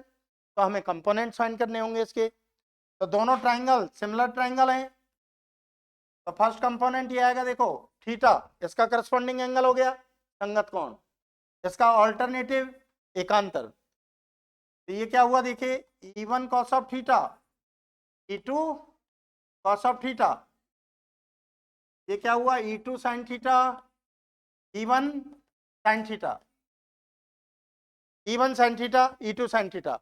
तो ये आपको mention करना होगा, E1 sin theta, E2 sin theta both having same magnitude and opposite direction, so they are cancel out each other. E1 sin theta plus E2 sin theta 0 हो गया बेटा. Net EFI, net EFI परिणामी विद्युत क्षेत्र की तीव्रता, E1 cos theta, E2 cos theta दोनों same direction में, सेम डायरेक्शन में, तो इनके एल्जेब्रिक सम के इक्वल होगा. E1 cos theta plus E2 cos of theta. E1 and E2 दोनों इक्वल हैं, तो E2 replace by E1, E1 cos theta cos of theta किसी भी ट्राइंगल से ले लें, base upon hypotenuse, OA upon AP, O A क्या हो गया small A, AP R square plus A square under root, square root means power 1/2, तो twice of K Q R square plus A square Q into Q upon are square plus A square whole power 1/2, तो Q into 2a electric dipole moment, तो KP upon are square plus A square whole power 1/2 3/2 E vector R cap. कुछ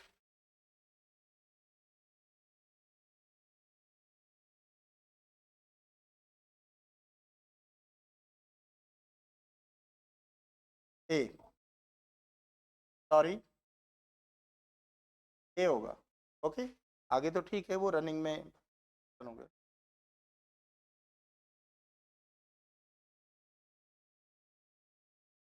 देखिए equation number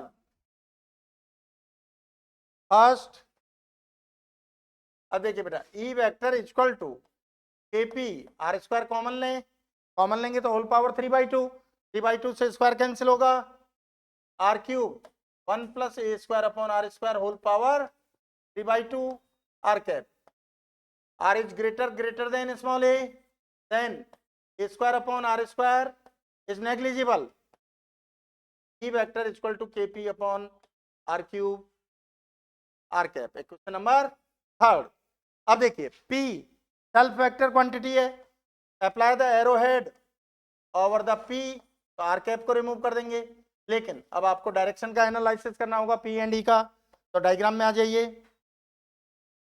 direction of electric field, net electric field from positive to negative, direction of electric dipole moment negative to positive, तो both are anti parallel, anti parallel प्रति समांतर हैं, opposite direction में हैं, और two opposite direction की quantity हैं, उनको इक्वल करना है तो नेगेटिव साइन अप्लाई करना होता है। तो यहां पर हम देखिए पी किसमें, प्रोडक्ट में, तो इसके साथ नेगेटिव लगा देंगे, तो इसका डायरेक्शन ई फील्ड, इलेक्ट्रिक फील्ड की डायरेक्शन में हो गया, लेकिन ये प्रोडक्ट में, तो यहाँ ब्रैकेट भी अप्लाई करेंगे, ऐसे भी कर सकते, दैट्स क्लियर। अब देखिए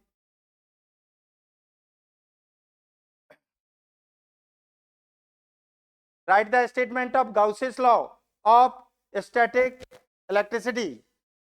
Static electricity means electrostatics. You know that electric flux passes through the closed surface or Gaussian surface in presence of external electric field is 1/epsilon naught times of total charge enclosed by Gaussian surface. फिर आप diagram भी draw कर सकते हैं, ये Gaussian surface है, suppose कीजिए Q1 minus Q2 Q3 Q4, तो total charge enclosed by Gaussian surface, तो summation Q equal to Q1 minus Q2 plus Q3, Gaussian surface के आउटसाइड जो चार्ज है वो हमारे लिए यूजलेस होगा। Next step, multiply by 4 pi and divided by 4 pi, तो you know that 1/4 pi epsilon naught equal to K, that's clear. तो phi equal to 4 pi K summation Q, बाकी पूरा डिटेल एक्सप्लेनेशन आपकी नोटबुक में available है। Draw diagram and derive an expression for electric field due to uniformly charge infinitely plane sheet, infinitely plane sheet at a point near the sheet, uniformly charge infinite plane sheet at a point near the sheet. अब देखिए बेटा, sheet के लिए आपको conducting और non conducting कोई भी information आपको गिवन नहीं है, तो फिर हम प्रायोरिटी पर कौन रखेंगे, कंडक्टिंग। जब क्वेश्चन में इंफॉर्मेशन नहीं होती तो कंडक्टिंग शीट ली जाएगी। अनंत रेखीय अनंत आकार की चालक पट्टिका, समान रूप से आवेशित चालक पट्टिका के कारण विद्युत क्षेत्र की तीव्रता, दैट्स क्लियर। तो देखिए कंसीडरेशन वगैरह आपके नोटबुक में अवेलेबल है सब, मैं केवल समझा रहा हूं।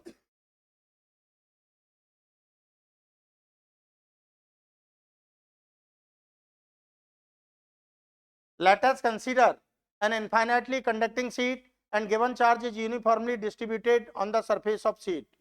Let a rectangular part of conducting sheet ABCD. Given charge on surface,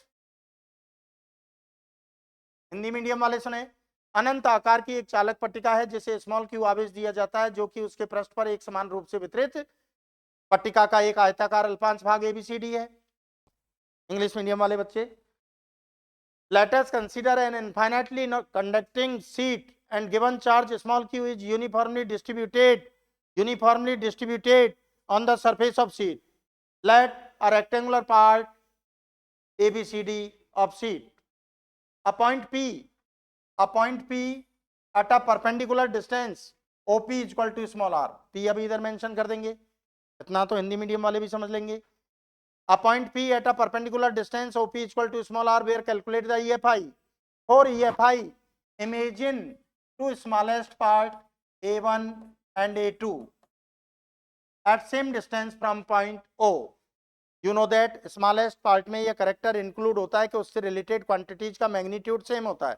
direction given condition के अकॉर्डिंग होगी. आपका स्टडी पॉइंट यहाँ है. Smallest part has positive charge.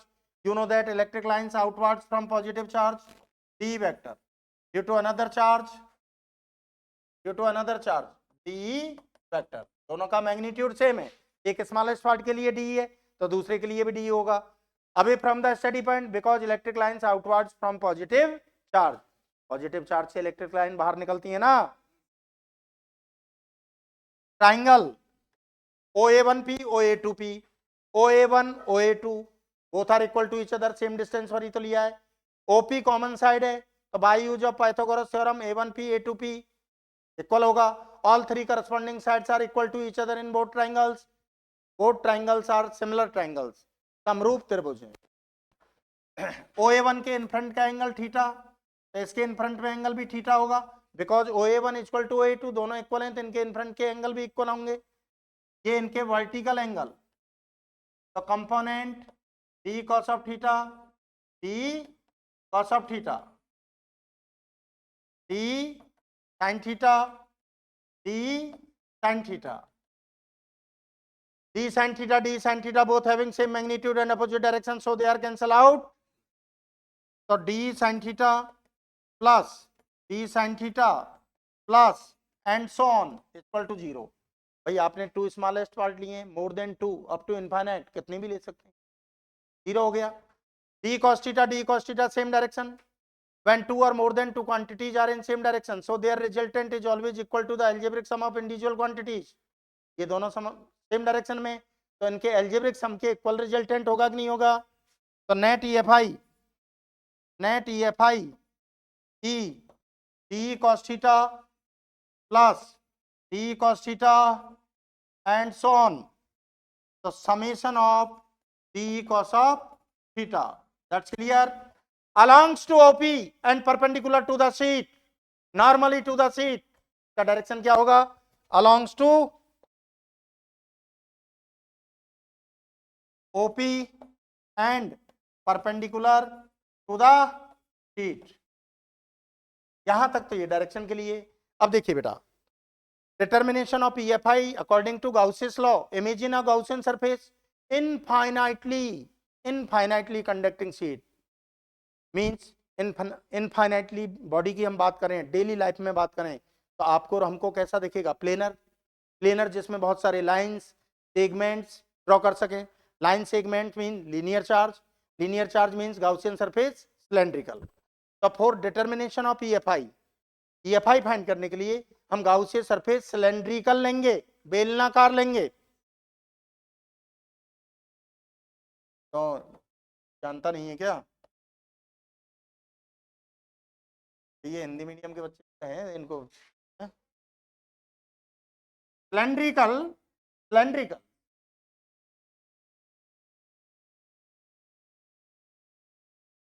तो देखिए इन दिस कंडीशन ये सिलेंड्रिकल बॉडी हमने इमेजिन किया. अब देखो ये सिलेंड्रिकल बॉडी इसको क्रॉस नहीं करेगा because inside the conducting charge 0, electric field 0. Infinitely geometry है, कोई चार्ज नहीं है, इलेक्ट्रिक फील्ड 0, कोई एनर्जी प्रोवाइड नहीं होगा तो हम इसको कभी भी क्रॉस नहीं कर सकते. तो position of Gaussian surface as shown in figure, और इस तरह ले सकते हैं क्रॉस्ड नहीं करेंगे इसको। हाँ, नॉन कंडक्टिंग सीट होगी वो क्रॉस कर जाएगी, बिकॉज नॉन कंडक्टिंग सीट में इनसाइड चार्ज भी होगा, इलेक्ट्रिक फील्ड भी होगा। You know that cylindrical body consists with three surfaces, S1 circular, S2 circular, S3 cylindrical। तो S2 के लिए तो देखो इलेक्ट्रिक फील्ड जीरो है, कोई डायरेक्शन नहीं होगा।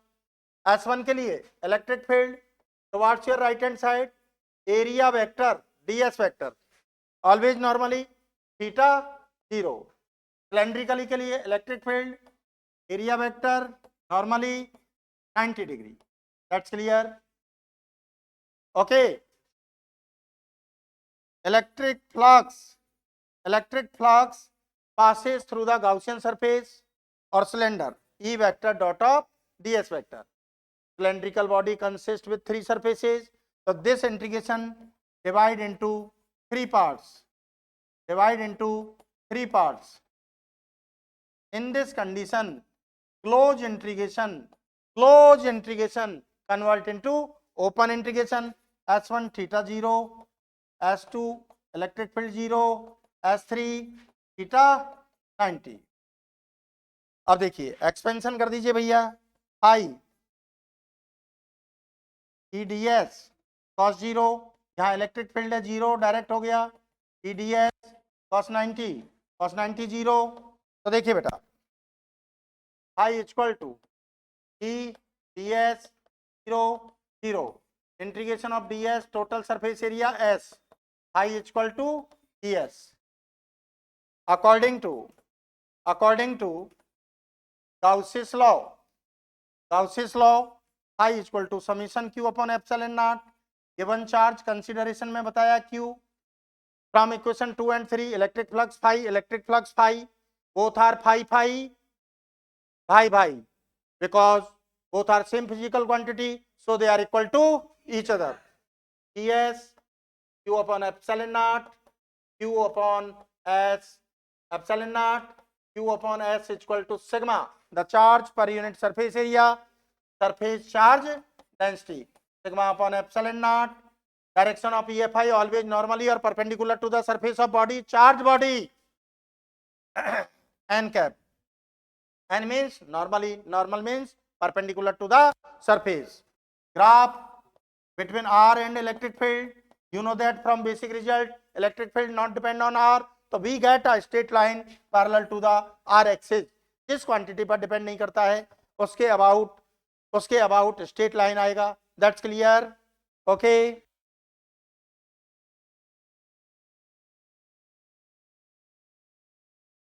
Let's see find the expression of intensity of electric field at a point due to infinitely long straight wire charge uniformly by Gauss's law. Draw necessary diagram. देखो जब मैंने आपको basic theory explain की थी तो very important for board exam 2025 for long type questions, major question, last topic of Gauss's theory. Okay, तो देखिए बेटा intensity of electric field at a point due to infinitely linear charge by Gauss's law. Let us consider infinitely long conducting wire and given charge small q uniformly distributed on the length of wire. Let the smallest part of wire AB equal to L. Okay beta, a point P at a perpendicular distance OP equal to small r, OP equal to small r, P अभी हम mention कर देंगे बेटा इधर। Okay,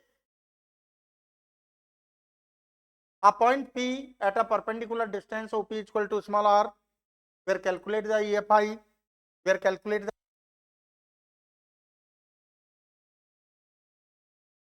देखिए a point P at a perpendicular distance OP equal to small r, where calculate the EFI. For EFI, imagine to smallest part A1 and A2 at same distance from point O. EFI at point P due to smallest part B vector, E vector, because electric lines outwards come positive charge. Triangle OA1P, OA2P, OA1, OA2 same distance पर है, OP common side है. By use of Pythagoras theorem, A1P equal to A2P, similar triangles, angle in front to the side OA1 theta. OA1 किसके equal है? OA2, ये theta, तो ये vertical angle theta. That's clear. तो D vector D cos of theta, d cos of theta. Perpendicular components d sin theta, d sin theta. देखिए बेटा, d sin theta both having same magnitude and opposite direction, so they are cancel out each other. So d sin theta plus d sin theta and so on equal to 0. So summation of d sin theta is equal to 0. Net EFI at point P, d cos theta, same direction. The resultant is equal to algebraic sum d cos theta, and so on and so on.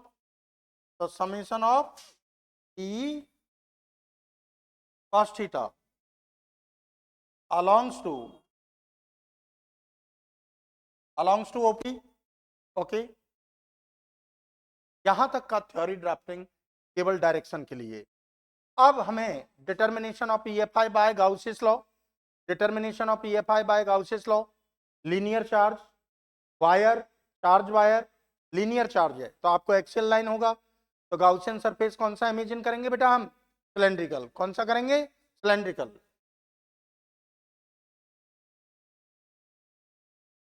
तो for EFI by Gauss's law, imagine a cylindrical body whose surface Gaussian surface, OP equal to R, the radius of cylinder, small r, AB equal to small l, the length of cylinder S.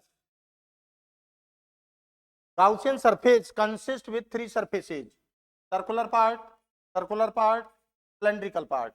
When your steady point towards your right hand side, EFI due to all three surfaces towards your right hand side.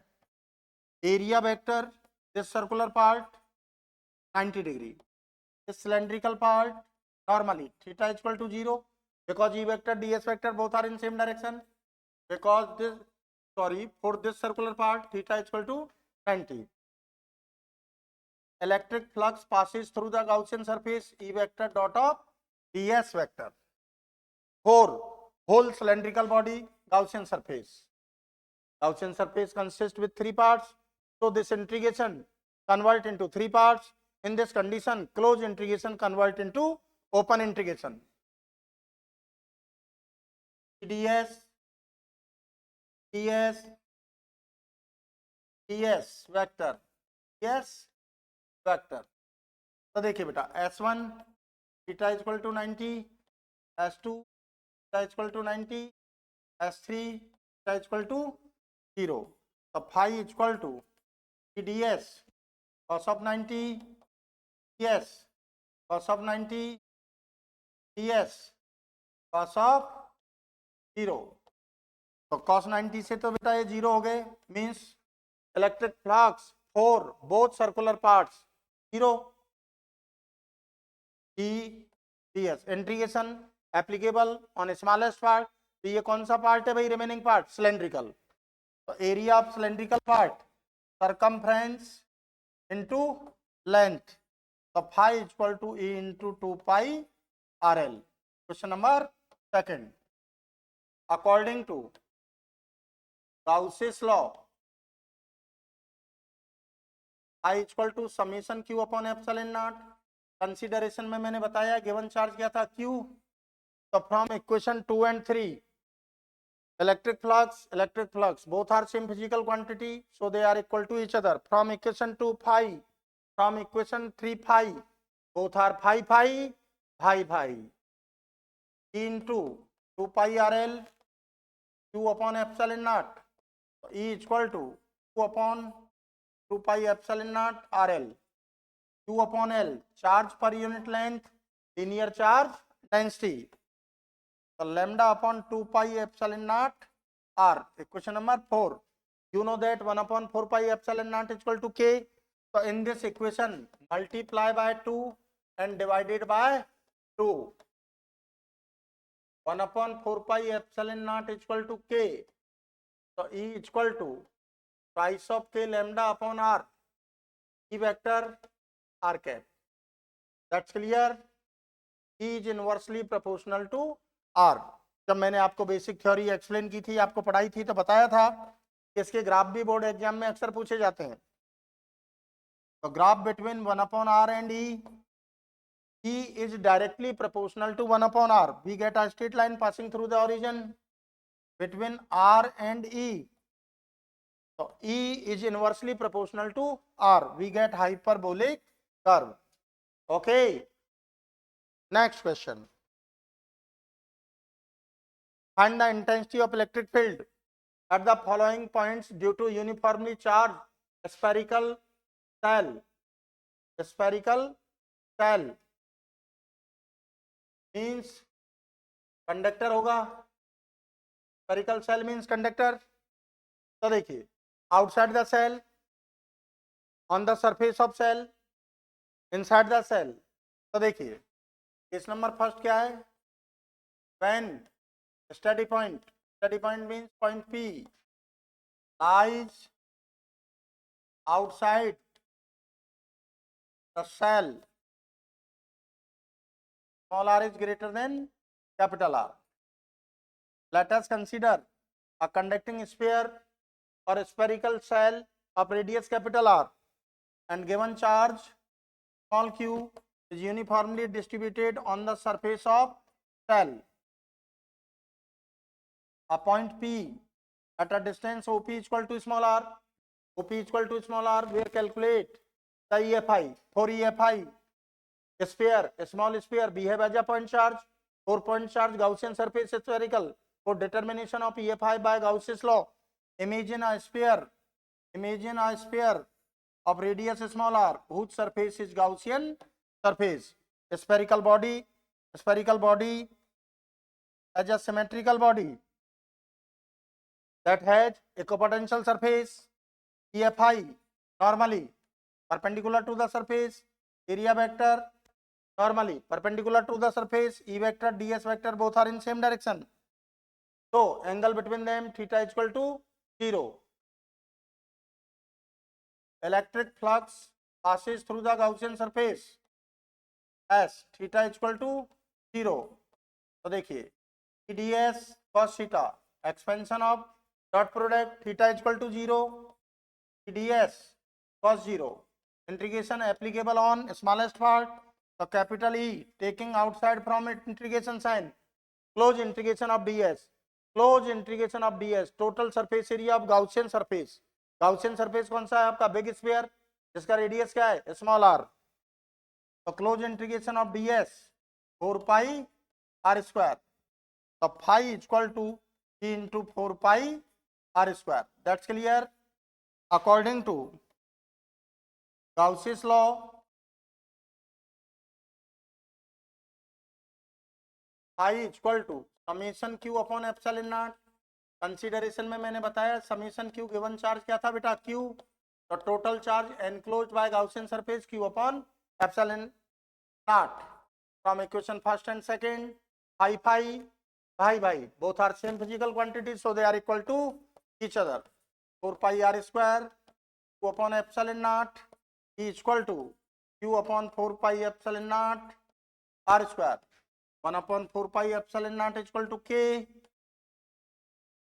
kq upon r square in vector form r cap. तो देखिए, आपके NCERT में according to NCERT इतना ही result है, लेकिन मैंने आपको classroom में जब थ्योरी एक्सप्लेनेशन किया है तो distribution of charge on surface means this result convert in form of surface charge density sigma. Sigma form में भी कन्वर्ट करके आपको क्लासरूम में बताया है। Okay, case number second, when point P lies on the surface of shell small r is equal to capital R. In this condition, the Gaussian surface and original surface दोनों same होंगे भाई। ये आपका original spherical shell है और Gaussian surface का भी यही बिहेव करेगा। ओके, तो EFI बेटा ये नॉर्मली हो गया, ये आपका एरिया वेक्टर हो गया, theta equal to 0। In this condition original surface behave as a Gaussian surface, means that small r equal to capital R. Put in equation third. Put in equation third. Small r equal to capital R. Put in equation third. E vector equal to AQ upon capital R square. Unit vector को small letter में ही लिखेंगे बेटा, इसकी जगह capital R mention नहीं करेंगे, because capital R is a constant quantity. This result constant and maximum. That's clear. Next, case number third. When point P lies inside the shell, तो आप जानते हो inside the conductor, inside the spherical shell, total charge क्या होगा? 0.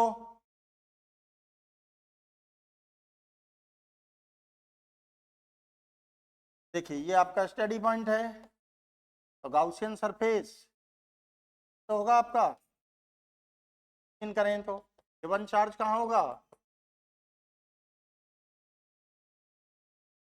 लेकिन ये Gaussian surface valid नहीं है, यूजलेस है, बिकॉज समेशन क्यू क्या होगा? 0।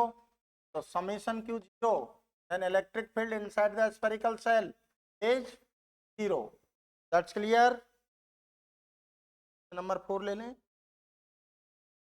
वैसे क्वेश्चन में पूछा नहीं है, लेकिन आप इसका ग्राफ भी ड्रॉ कर सकते हैं। देखो outside is inversely proportional to R square when study point outside the sphere equal to KQ upon are square, constant and maximum when study point on the surface equal to 0 when study point side small r is less than capital R।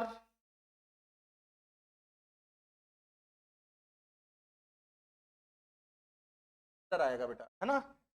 तो इसके लिए हम graph plot करें। Electric field vertical dotted line represent the surface on surface upon capital R square. This result constant and maximum outside the spherical shell inversely proportional to R square, hyperbolic, inside electric field is 0. Okay. Next question. Drive an expression for force and torque on electric dipole in uniform electric field. You know that electric field can be represented by straight, parallel, equidistant lines. An electric dipole plus Q minus Q, point A, point B. Distance between them 2a. An electric dipole placed in uniform electric field, an axial line of dipole makes an angle theta with electric field according to physical significance of EFI. Electrostatic force act on positive charge plus QE vector along to the direction of electric field, on negative charge opposite to the electric field. Both forces having same magnitude and opposite direction, so they are cancel out each other. QE vector minus QE vector equal to 0 means that there are no translatory motion. Both forces having same magnitude, opposite direction and non-collinear. देखिए दोनों के action line passes from different points. So non-collinear forces, 3 characters, same magnitude, opposite direction, non-collinear. So they are making a couple. Making a couple, in this case, a torque act on dipole. तो torque क्या होगा बेटा? Torque magnitude of either force into perpendicular distance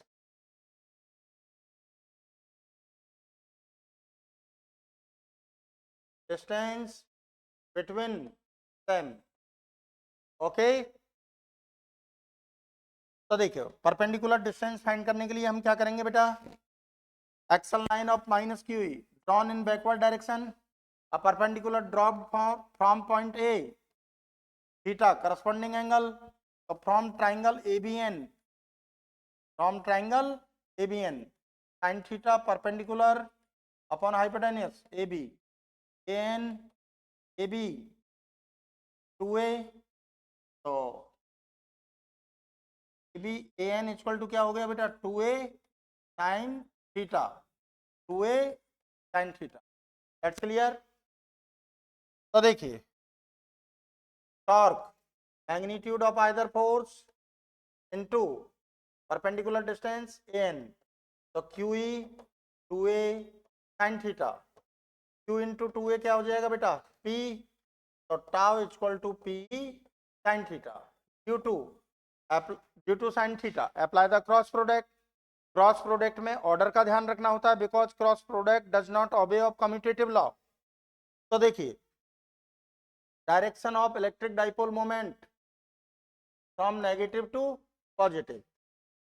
तो देखिए due to torque rotation of dipole in clockwise direction means from P to E, तो cross product from P to E, cross product from P to E, tau vector equal to P vector cross vector. That's clear? If theta equal to 0 means vector is parallel to E vector, so tau equal to P sin of 0, so tau is minimum 0. This condition is also called stable equilibrium of dipole. ये क्या होगा? When P vector and E vector parallel to each other, angle between them theta equal to 0 is called stable equilibrium of dipole in uniform electric field. If theta is equal to 90 degree, E vector is perpendicular to electric field, so tau is equal to P sin 90 is equal to 1, so torque will be maximum. That's clear? अब देखिए if theta is equal to 180 means E vector and E vector are anti parallel. ये symbol किसका होता है भाई? Anti parallel. Okay, तो torque is equal to P sin 180 degree. In this condition torque will be minimum, but this condition is called unstable equilibrium position of dipole, unstable equilibrium position of dipole in uniform electric field. Tiny questions form में ये भी board exam में अक्सर पूछा जाता है। CBSE exam में last year इससे रिलेटेड एक क्वेश्चन आया था, बहुत ही अच्छा क्वेश्चन था, लेकिन जिस बच्चे ने अनस्टेबल स्टेबल को एनालिसिस कर लिया, आइडेंटिफाई कर लिया, उस बच्चे ने वो क्वेश्चन सॉल्व कर दिया। ओके बेटा, तो देखिए नेक्स्ट वीडियो में आपको questions, important questions for board exam tomorrow class में हम आपको कराएंगे based on electrostatics, means electrostatic potential and electrical capacitance. कल की क्लास में आपको second chapter electrostatic potential and electric capacitance के लिए बताया जाएगा। आज के लिए इतना ही काफी है। Okay, thank you.